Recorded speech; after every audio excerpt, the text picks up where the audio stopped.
Bienvenue sur le podcast de la paye facile. Je suis la narratrice et je suis heureuse de vous présenter les conseils d'Anthony Rocca. Vous pouvez retrouver l'ensemble des conseils à l'adresse la-paye-facile.com. Vous pouvez aussi vous inscrire à la newsletter. La newsletter par mail vous offre tous les jours des conseils et des offres promotionnelles. Sans plus tarder, voici le sujet du comment justifier une absence. Justifier une absence est une obligation. En effet, lorsqu'un travailleur signe un contrat de travail, il s'engage à respecter certaines obligations, dont celle d'être présent. Cependant, des circonstances peuvent motiver l'absence d'un employé. Dans ce cas, il est essentiel pour ce dernier de produire un justificatif viable. Ce podcast est un guide sur les justificatifs d'absence. L'absence au travail, un défi pour les employeurs. L'absence au travail pose effectivement un défi pour les employeurs. Cette réalité est illustrée par les chiffres récents qui démontrent qu'un tiers des salariés français ont eu au moins un arrêt de travail en 2021. Pour gérer efficacement l'absentéisme, les entreprises doivent comprendre les raisons derrière ces absences et assurer un suivi rigoureux des justificatifs fournis par les employés. Absence justifiée ou absence injustifiée ? Absence justifiée ou absence injustifiée ? Telle est la question qui se pose lorsque le siège d'un employé reste vide. Une absence peut être justifiée pour diverses raisons, y compris les congés payés, les maladies ou les circonstances familiales imprévues. Cependant, il est important de noter qu'une absence non autorisée et sans motif légitime est considérée comme injustifiée et pourrait avoir des conséquences.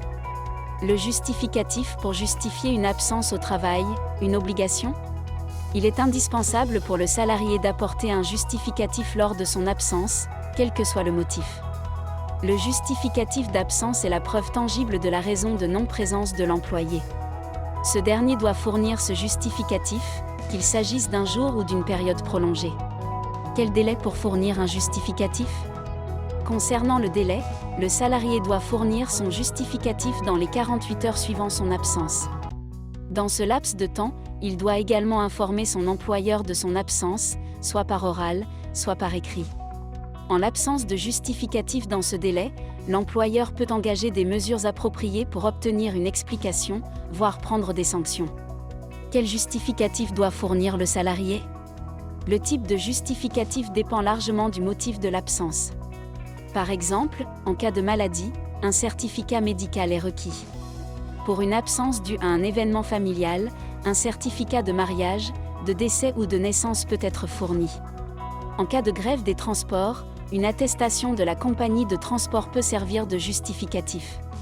Il est essentiel que l'employé fournisse le justificatif le plus approprié à sa situation. Que faire si pas de justificatif en cas d'absence injustifiée ? Une absence non justifiée est une faute qui peut entraîner des sanctions. Ces dernières peuvent aller d'un simple avertissement à des mesures plus sévères telles que la mise à pied, la retenue de l'absence sur le salaire, ou même le licenciement. Il est donc crucial pour l'employé et pour l'employeur de savoir comment justifier les absences. Cependant, il est important de noter que l'employeur doit avoir un règlement intérieur en place pour pouvoir appliquer l'ensemble des sanctions. En l'absence de règlement intérieur, les options de sanctions peuvent être limitées. Pour recevoir tous les jours des conseils et des offres promotionnelles pour réussir à devenir gestionnaire de paye, abonnez-vous à la newsletter d'Anthony Rocca.